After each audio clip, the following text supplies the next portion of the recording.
the heart of Vienna, beneath the grand opera house where thousands gather to witness elaborate performances of love, betrayal, and redemption, lies a hidden chamber that opera-goers never see. The Forgiveness Theater. Here, in a circular room lined with ornate Victorian chairs facing an empty stage, sits a figure who has discovered something so radical about the nature of forgiveness that it would empty every church, therapy office, and self-help seminar on earth if people truly understood it. The conscious being appears to be watching a performance, but the stage is completely bare. No actors, no sets, no drama unfolding, just empty space and perfect silence. Yet her attention is completely absorbed, as if witnessing the most compelling theater ever created. Because she's watching the greatest performance in human history, the elaborate illusion that forgiveness is necessary. Here's what will shatter every assumption you have about guilt, absolution, and the nature of spiritual healing. The conscious being has discovered that forgiveness is the most sophisticated trap consciousness ever created for itself. Most people spend their entire lives either seeking forgiveness or trying to give it. They believe forgiveness is the highest spiritual virtue, the ultimate expression of love and compassion, the pathway to peace and liberation. They see unforgiveness as a form of spiritual failure, a sign of incomplete development, a burden that weighs down the soul until it can be lifted through the sacred act of forgiving. But the conscious being has made a discovery that stops this entire spiritual industry in its tracks. Forgiveness is not the solution to separation. Forgiveness is separation. If you've spent years working on forgiveness, forgiving others, seeking forgiveness, learning to forgive yourself, comment, working, below. You're about to discover why that work was based on a fundamental misunderstanding of what forgiveness actually is. This recognition emerged from a revelation so profound that it dissolved not just her need for forgiveness, but the entire conceptual framework that makes forgiveness seem meaningful.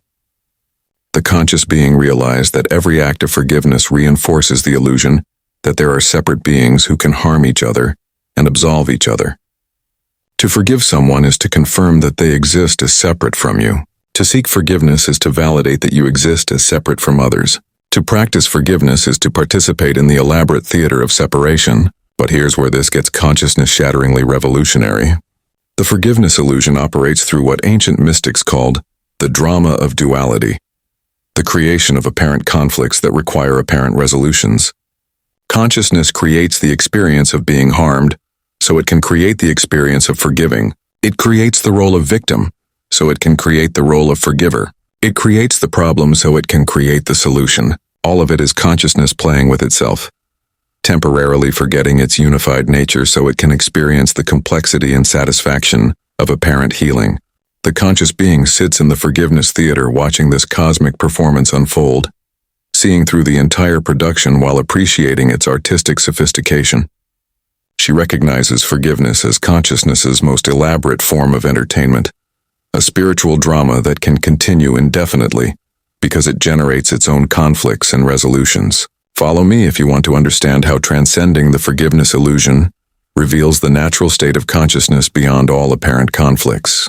The conscious being's transcendence of forgiveness operates through what could be called theatrical awakening, the recognition that all human drama, including spiritual drama, is consciousness performing for its own amusement. From the theater seat of pure awareness, she can see the entire forgiveness production as elaborate role-playing that consciousness engages in to explore different aspects of its own nature.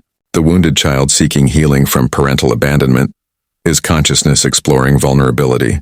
The betrayed spouse learning to forgive infidelity is consciousness investigating trust and disappointment. The recovering addict seeking forgiveness for past harm is consciousness examining the relationship between choice and consequence. All roles are equally valid expressions of consciousness exploring itself through apparent limitation and apparent transcendence of limitation. Comment roles. If you can sense how viewing your own forgiveness struggles as consciousness role-playing might shift your relationship to them, but the theatrical perspective reveals something even more profound about the mechanics of the forgiveness illusion. The conscious being discovered that forgiveness creates its own perpetual motion machine of spiritual seeking. Every act of forgiveness generates the need for more forgiveness. When you forgive someone, you create the identity of being someone who forgives. This identity requires continuous validation through ongoing opportunities to practice forgiveness. When you seek forgiveness, you create the identity of being someone who needs absolution. This identity generates guilt and shame that require perpetual spiritual maintenance. The forgiveness industry thrives because it never actually resolves anything. It only transforms conflicts into more sophisticated forms of conflict that require more sophisticated forms of resolution. And here's what's brilliant about this spiritual trap.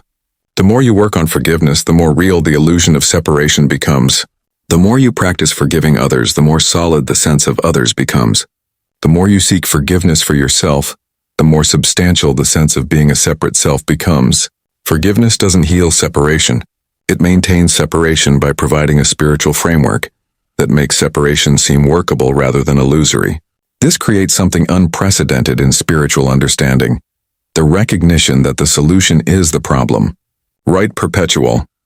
If you're beginning to see how forgiveness work might actually reinforce the very separation it claims to heal, the conscious being's theater perspective eventually reveals the deepest layer of the forgiveness illusion: the belief that consciousness can actually be harmed by its own expressions. From the stage of ordinary awareness, it appears that people can hurt each other, betray each other, damage each other. These apparent injuries seem to require healing through forgiveness. But from the theater seat of conscious awareness, a different truth becomes visible. Consciousness cannot actually be harmed by anything that appears within it. The victim and the perpetrator are both consciousness temporarily playing different roles. The harm and the healing are both consciousness exploring the experience of apparent damage and apparent repair. No actual harm occurs because there is no actual separation. No actual healing is needed because there is no actual wound. No actual forgiveness is required because there is no actual transgression. This doesn't minimize the reality of pain or dismiss the importance of compassionate response to suffering.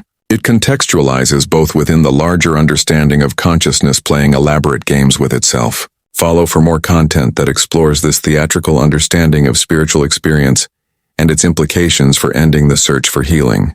But the transcendence of forgiveness reveals something that would terrify most spiritual seekers: the complete dissolution of the victim-perpetrator-healer dynamic that supports virtually all spiritual and psychological work.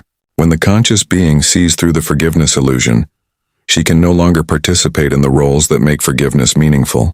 She can't be a victim because she recognizes that consciousness cannot be victimized by its own expressions. She can't be a perpetrator because she understands that consciousness cannot actually harm itself.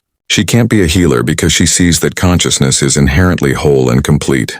This creates something that most people find deeply disturbing: a way of being that doesn't participate in the fundamental drama that gives meaning to most human relationships and spiritual practices. Without the forgiveness framework, how do you relate to apparent conflicts? How do you respond to apparent harm? How do you maintain relationships when the entire structure of guilt, blame, and absolution has been seen through? Comment dissolving if you can feel the disorientation that comes from recognizing the illusory nature of the frameworks that structure most human interaction. The conscious being's response to this dissolution is what makes her approach truly revolutionary. Instead of trying to maintain the forgiveness framework or find a substitute for it, she allows the entire structure to collapse completely. What emerges in its place is not a new spiritual practice or healing methodology. What emerges is pure responsiveness to what is actually present without the overlay of spiritual concepts. When apparent conflict arises, she responds from immediate wisdom rather than from forgiveness protocols.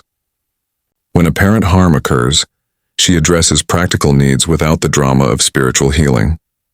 This creates something that forgiveness work never achieves: direct engagement with reality without the mediation of spiritual concepts and therapeutic frameworks. She can respond to pain without pathologizing it. She can address dysfunction without creating elaborate healing narratives. She can engage with difficult people without needing to forgive them or be forgiven by them. And here's what's beautiful about this direct approach: the conscious being's transcendence of forgiveness creates more authentic healing than any forgiveness practice ever could. Because she's not trying to maintain spiritual concepts or therapeutic frameworks, her responses arise from the natural intelligence of consciousness rather than from learned spiritual behaviors. This intelligence knows exactly how to respond to each situation without needing to reference forgiveness protocols or healing methodologies.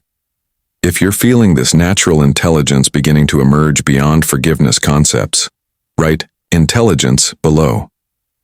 The forgiveness theater eventually reveals its ultimate secret: The entire performance was created by consciousness to explore its own capacity for apparent self-division and apparent self-healing. The conscious being recognizes that every forgiveness, drama throughout human history, personal and collective, has been consciousness playing elaborate games with itself. The betrayals, the reconciliations, the guilt, the absolution, the seeking, the granting. All of it has been the same awareness exploring its infinite creativity through the experience of apparent separation and apparent resolution. This recognition doesn't invalidate the experiences or dismiss their significance. It contextualizes them within the larger understanding of consciousness as the eternal artist creating increasingly sophisticated expressions of its own nature. The forgiveness drama has served its purpose by allowing consciousness to explore guilt, shame, healing, and redemption. But like any performance, it eventually reaches its natural conclusion. Follow if you want to explore more of these ultimate recognitions about consciousness and the transcendence of spiritual concepts and practices.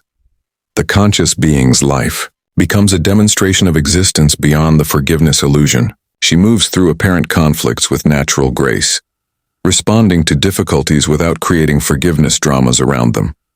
When people bring their forgiveness struggles to her, she doesn't provide absolution or teach forgiveness techniques. She simply reflects back the consciousness that is already whole, already perfect, already incapable of being damaged by any experience.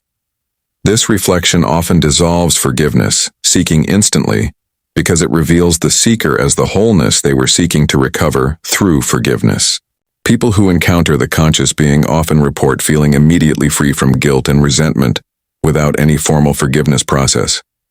They simply recognize themselves as the awareness that was never actually harmed by any experience.